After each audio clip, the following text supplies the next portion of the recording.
i13 news HD, हर खबर सच के साथ। जो मजहबी पेशवा अपने आप को क्लेम करते हैं, जो पंडित हैं और जो मुसलमानों के ख़िलाफ़ और अब एक्सट्रीम पे पहुंच गए हैं कि हमारे पैगंबर के ख़िलाफ़ ऐसे शब्द जिसको सुन के हमको ऐसा लगता है कि हमको ज़मीन में गड़ जाना चाहिए, हम सुन नहीं सकते। इनके ख़िलाफ़ ऐसे सख्त एक्शन होने चाहिए कि इनको जेलों में डाला जाए, इनके ख़िलाफ़ एक्शन हो और हमारे प्राइम मिनिस्टर, हमारे बीजेपी के लीडर्स इनको वार्निंग करें और इनकी ऐसी तंबीह करें ताकि दूसरों को ये हिम्मत ना हो कि फिर वो ऐसी बातें करें। चूँकि एक्शन इनके ख़िलाफ़ नहीं होता, इनके ख़िलाफ़ सिर्फ FIR हो जाती है, जेल में इनको डाल दिया जाता है, लेकिन कभी इनको सज़ा नहीं मिलती। तो जब सज़ा नहीं मिलती तो उनकी हिम्मत बढ़ती है। तो हमारा ये डिमांड है कि इनको सबको सज़ा मिलनी चाहिए ताकि दूसरों को सबक हो कि ऐसी बातें करने से हमको सज़ा मिल सकती है और हम इसी तरह से उसको रोक सकते हैं। सर, अभी तो कहा गया है कि हम मस्जिदों के सामने आरती करेंगे, अभी भी रुकने का नाम नहीं लिया जा रहा है, बार बार लगातार यही बातें होती जा रही है।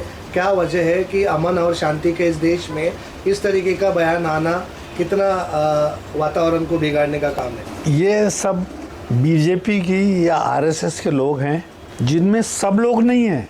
मैं ये कहना चाहूँगा कि सारे बीजेपी के लीडर्स या सारे बीजेपी के लोग बुरे नहीं हैं या इस तरह की हरकतें नहीं करते। कुछ लोग ऐसे हैं, जैसे कहा जाता है कि कुछ मछलियां जो है पानी को गंदा करती हैं, वो मछलियां हैं जो पानी को गंदा करती हैं। इनको रोक नहीं है और इनको रोकेगा कौन? इनको इनके लीडर्स रोकेंगे, इनको कानून रोकेगा। लेकिन अफसोस की बात यह है कि कानून के हाथ भी बंधे हुए हैं।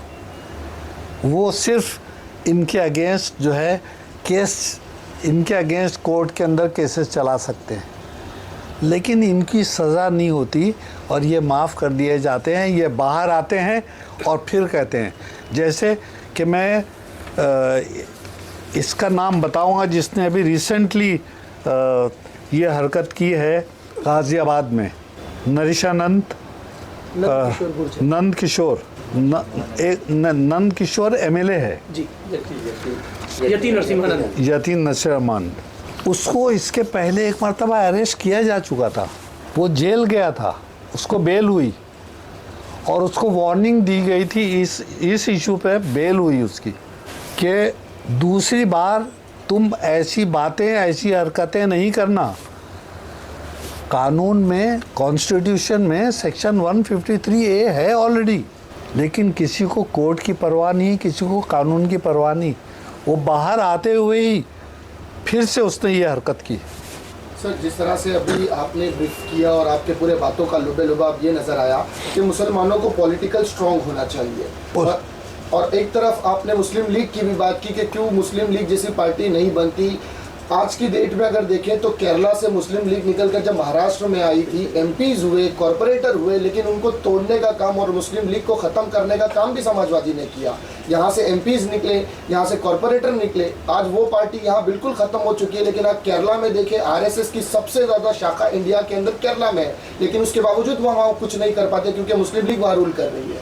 मैं ये बात जानता हूँ कि वहाँ एक कालीकट का एरिया और कुछ डिस्ट्रिक्ट्स हैं मलप्पुरम, जिसमें मुस्लिम मेजॉरिटी का एरिया है और वहाँ से सब मुस्लिम्स जीत के आते हैं मुस्लिम लीग के बैनर्स पर और वो मिनिस्ट्री में भी वहाँ पर ज्वाइन किए जाते हैं।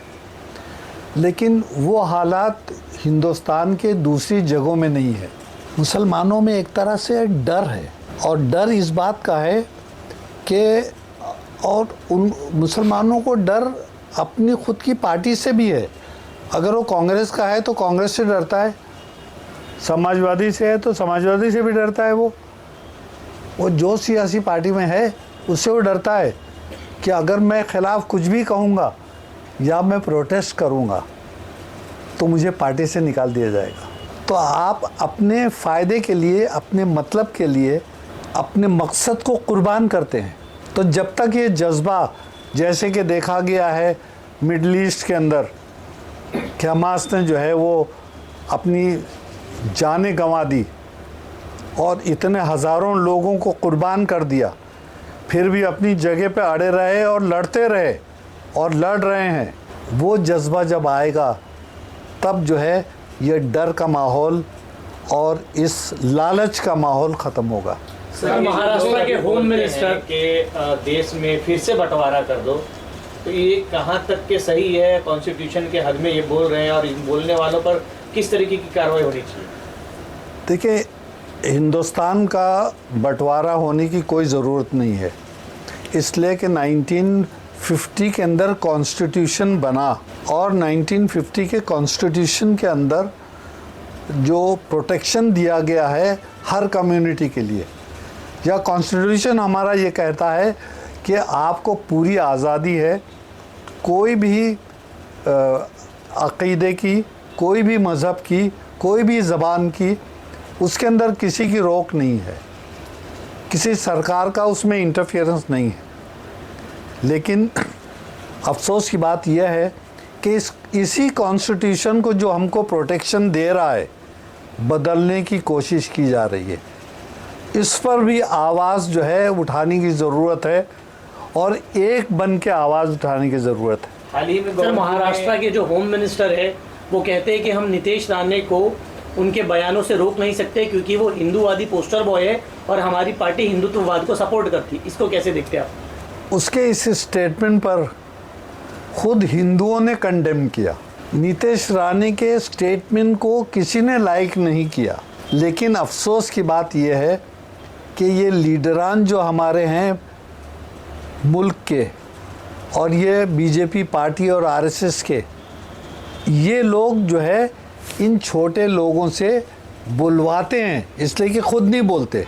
ये छोटे छोटे लीडर्स, ये छोटे छोटे लोग जो है ये बोलते हैं। इसमें एमपीज़ भी हैं, कैबिनेट मिनिस्टर्स भी हैं जिनके ज़रिए बुलवाया जाता है। तो वो उनका अपना पर्सनल स्टेटमेंट नहीं है, वो पार्टी का स्टैंड है, इसलिए पार्टी उनके खिलाफ कोई एक्शन नहीं लेती। सर, आप देख सकते हैं कि एक्शन का जो है इक्वल रिएक्शन देखने को हर जगह पर मिलता है। बीजेपी के गाजियाबाद लोनी सीट से विधायक है नंद किशोर गुर्जर, जो नरसिम्हानंद के खिलाफ जिन्होंने प्रोटेस्ट निकाला था, तो मुस्लिम समर्थकों ने जो है उनकी मंदिर पर पथराव किया था। तो विवादित उन्होंने एक बयान दिया, उन्होंने कहा कि जितने लोग इस पत्थरबाजी में शामिल थे उनका एनकाउंटर कर देना चाहिए था। ऐसी मानसिकता के लोगों को क्या मैसेज देंगे? वो बीजेपी का एमएलए है और उससे यही उम्मीद थी। जो पथराव हुआ वो पथराव हुआ इसलिए कि पुलिस का लाठीचार्ज हुआ और पुलिस का लाठीचार्ज किस पे हुआ? मुसलमानों पर। तो मुसलमान जो है वहाँ के इकट्ठा हो गए और उन्होंने एजिटेट किया और उस पर पथराव किया, तो उसके सिवा दूसरा कोई चारा था नहीं, इसलिए जो है उसने ऐसा स्टेटमेंट दिया। लेकिन उसकी पोजीशन अब ऐसी हो गई है कि अब वो उस कॉन्स्टिट्यूंसी के अंदर जा नहीं सकता और न इलेक्शन लड़ सकता है। सर, लगता है पुलिस का पूरे देश भर में कहीं ना कहीं एक दो नज़र का जो है तालमेल लग रहा है और एक तबके के लोगों को दबाया जा रहा है, एक तबके के लोगों को खुला छूट दिया जा रहा है, ऐसा सुनने में आ रहा है। पूरे देश भर में ऐसा माहौल है। मेरी अपनी रीडिंग है और मेरा अपना तजुर्बा है। चूँकि मैं सियासत में कम से कम 15 साल रहा हूँ और मैं हज़ारों लोगों से, हर तबके के लोगों से और मुल्क के बहुत सारे हिस्सों में लोगों से मिल चुका हूँ। और मेरा ये तजुर्बा है कि जो पुलिस जिसका काम सिर्फ प्रोटेक्शन का है, पुलिस फोर्स बनाया गया है लोगों की हिफाजत के लिए, लेकिन पुलिस जिसका नाम है वो यूनिफॉर्म में पुलिस है और यूनिफॉर्म के बाहर जो है वो कम्युनल है और वो मुसलमानों के ख़िलाफ़ है। सर, एक आखिरी सवाल, जिस तरह से अभी चुनावी दौर करीब आ रहा है, और बहुत से ऐसे मुस्लिम नुमाइंदे हैं जो टिकट की ये कर रहे हैं और हो सकता है वो जीत कर असेंबली में चले भी जाएं, लेकिन उन्हीं के सामने मुस्लिम नुमाइंदों को खड़ाया जा रहा है ताकि मुस्लिम को रिप्रेजेंट करते हैं और पार्लियामेंट में आवाज़ उठाते हैं उनकी सीट को गिराया जाए। तो ऐसे नौजवान या हमारी माँ बहनों से क्या आह्वान करेंगे, उनको क्या मैसेज देंगे कि वो आने वाले चुनाव में देखते हुए किस तरफ जाएं और किधर वोट करें? ये बात बिल्कुल सच है और ये बहुत ज़माने से चला आ रहा है कि मुस्लिम मेजॉरिटी के एरिया के अंदर मुस्लिम कैंडिडेट्स ही सब पॉलिटिकल पार्टी खड़ा करेगी। तो ये आवाम के ऊपर है कि कैंडिडेट की हैसियत को, उसकी पोजीशन को, उसकी कैपेबिलिटी को, उसकी ईमानदारी को समझें और चाहे वो 10 कैंडिडेट हों लेकिन उस एक कैंडिडेट को जिताकर लेकर जाएं ताकि वो उनकी आवाज़ उठाए। मैं हमारे मुसलमान भाइयों से ये अपील करूँगा कि अपनी ताकत को ख़ुद कमज़ोर न करें और सही कैंडिडेट को, मुसलमानों के अगर अपने एरिया के अंदर कई लोग खड़े हैं उसी कौम के, तो मकसद समझ लें कि वो वोट को डिवाइड करने के लिए हैं। तो जो सही हैं और जो ईमानदार हैं, जिसको वो जानते हैं और आवाम ये समझती है कि ये वोट डिवाइड करने के लिए है, तो सही कैंडिडेट को, एक कैंडिडेट को वोट करें और बाकी का बायकॉट करें। धन्यवाद।